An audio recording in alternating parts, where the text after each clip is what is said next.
August মাসের ঘটনাবলী। August কেন্দ্রীয় শহীদ মিনার থেকে বৈষম্যবিরোধী ছাত্র আন্দোলন একটি একদফা দাবি নিয়ে সরকারের পদত্যাগের ঘোষণা করে। 4 আগস্ট ঢাকায় লং মার্চ কর্মসূচির ঘোষণা দেওয়া হয়। 5 আগস্ট শিক্ষার্থীদের সঙ্গে সাধারণ মানুষও রাস্তায় নেমে আসেন। পরিস্থিতি বিবেচনায় নিয়ে 5 আগস্ট সোমবার প্রধানমন্ত্রী শেখ হাসিনা পদত্যাগ করেন।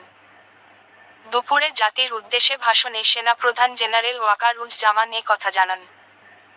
ছাত্র আন্দোলনের ফলাফল উল্লেখযোগ্য এবং বহুমুখী ছিল, যা দেশের রাজনৈতিক প্রেক্ষাপটে গভীর প্রভাব ফেলেছিল। সরকারের পদত্যাগ। ছাত্র আন্দোলনের মূল দাবি ছিল সরকারের পদত্যাগ। আন্দোলনের চাপ ও জনসমর্থনের কারণে শেখ হাসিনা প্রধানমন্ত্রীর পদ থেকে পদত্যাগ করেন। এটি ছিল আন্দোলনের সবচেয়ে তাৎপর্যপূর্ণ অর্জন। সামরিক বাহিনীর হস্তক্ষেপ। প্রধানমন্ত্রীর পদত্যাগের পর সেনাবাহিনী পরিস্থিতি নিয়ন্ত্রণে নিয়ে আসে। সেনাপ্রধান জেনারেল ওয়াকারুজ্জামান জাতির উদ্দেশ্যে ভাষণ দিয়ে শেখ হাসিনার পদত্যাগের ঘোষণা দেন। এর মাধ্যমে দেশের শাসন ব্যবস্থায় সামরিক হস্তক্ষেপ বৃদ্ধি পায়। রাজনৈতিক পরিবর্তন। ছাত্র আন্দোলনের ফলে দেশের রাজনৈতিক স্থিতিশীলতা ব্যাপকভাবে নড়বড়ে হয়ে যায়। এর ফলে দেশে একটি নতুন রাজনৈতিক অধ্যায় শুরু হয়, যেখানে নতুন নেতৃত্বের উদ্ভব এবং পুরনো নেতৃত্বের পতন ঘটে। জনমত ও জনসচেতনতার বৃদ্ধি। এই আন্দোলন সাধারণ মানুষের মধ্যে রাজনৈতিক সচেতনতা বৃদ্ধি করে এবং বৈষম্যের বিরুদ্ধে একটি সজাগ মনোভাব তৈরি করে। জনগণ তাদের অধিকার এবং সরকারের কার্যকলাপ সম্পর্কে আরও সজাগ হয়ে ওঠে।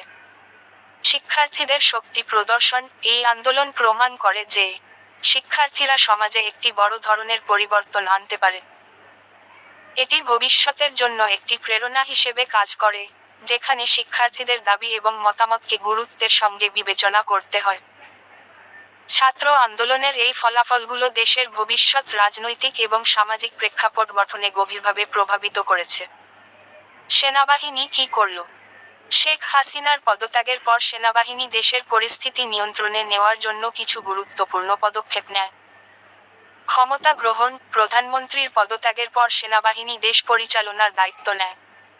সেনাপ্রধান জেনারেল ওয়াকারুজ্জামান জাতির উদ্দেশ্যে ভাষণ দিয়ে শেখ হাসিনার পদত্যাগের ঘোষণা দেন, যা সামরিক বাহিনীর কার্যকর হস্তক্ষেপের ইঙ্গিত দেয়। শান্তি বজায় রাখা। সেনাবাহিনী দেশে আইনশৃঙ্খলা রক্ষার দায়িত্ব পালন করে।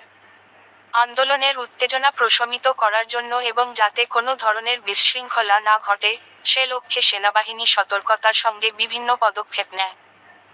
তারা রাজধানীসহ গুরুত্বপূর্ণ স্থানে নিরাপত্তা জোরদার করে। অস্থায়ী প্রশাসন গঠন।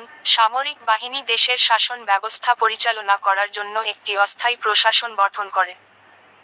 এতে তারা দেশের স্থিতিশীলতা বজায় রাখার জন্য বিভিন্ন প্রশাসনিক পদক্ষেপ নেয়। রাজনৈতিক স্থিতিশীলতা আনা। সেনাবাহিনী দেশের রাজনৈতিক অস্থিরতা কমানোর চেষ্টা করে এবং নতুন নেতৃত্ব প্রতিষ্ঠার প্রক্রিয়া শুরু করে। এর ফলে ভবিষ্যতে দেশের রাজনৈতিক ব্যবস্থা কিভাবে পরিচালিত হবে, তা নির্ধারণে তাদের গুরুত্বপূর্ণ ভূমিকা ছিল।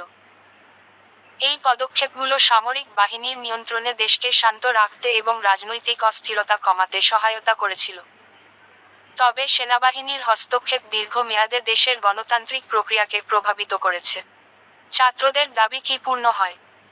ছাত্রদের দাবির একটি গুরুত্বপূর্ণ অংশ, অর্থাৎ শেখ হাসিনার পদত্যাগ, পূর্ণ হয়েছিল। তবে ছাত্র আন্দোলনের সফলতা পুরোপুরি নির্ভর করে কেবল সরকারের পতনেই নয়, বরং তাদের অন্য দাবিগুলো কতটা বাস্তবায়িত হয়েছিল তার উপরও। সরকারের পদত্যাগ। শেখ হাসিনার পদত্যাগ ছিল ছাত্রদের মূল দাবি, যা পূর্ণ হয়। এটি আন্দোলনের সবচেয়ে বড় অর্জন। নির্বাচনী এবং রাজনৈতিক সংস্কার। ছাত্রদের অনেকের দাবি ছিল দেশে একটি সুষ্ঠু এবং নিরপেক্ষ নির্বাচন এবং রাজনৈতিক সংস্কার নিশ্চিত করা। সেনাবাহিনীর হস্তক্ষেপের পর নতুন প্রশাসন গঠন হলেও নির্বাচনী প্রক্রিয়ায় এবং রাজনৈতিক সংস্কারে কতটুকু উন্নতি হয়েছিল, তা নির্ভর করে পরিস্থিতির পরবর্তী অগ্রগতির উপর। শিক্ষা এবং সামাজিক ন্যায়বিচার। বৈষম্যবিরোধী আন্দোলনের অংশ হিসেবে শিক্ষার্থীরা ন্যায়বিচার, সামাজিক বৈষম্য দূরীকরণ এবং শিক্ষা ব্যবস্থায় উন্নতির দাবি জানিয়েছিল। তবে এই দাবিগুলো কতটুকু পূরণ হয়েছিল, তা নির্ভর করে পরবর্তী সরকার এবং প্রশাসনের কর্মপদ্ধতির উপর। সংক্ষেপে বলা যায়, ছাত্রদের দাবি আংশিকভাবে পূর্ণ হয়েছিল। তাদের মূল দাবি সরকার পতন হয়েছিল ঠিকই, কিন্তু অন্যান্য দাবিগুলো কতটুকু কার্যকর হয়েছিল তা স্পষ্ট নয় এবং তা দীর্ঘমেয়াদী রাজনৈতিক ও সামাজিক পরিবর্তনের উপর নির্ভরশীল ছিল। আগস্ট মাসের ঘটনা।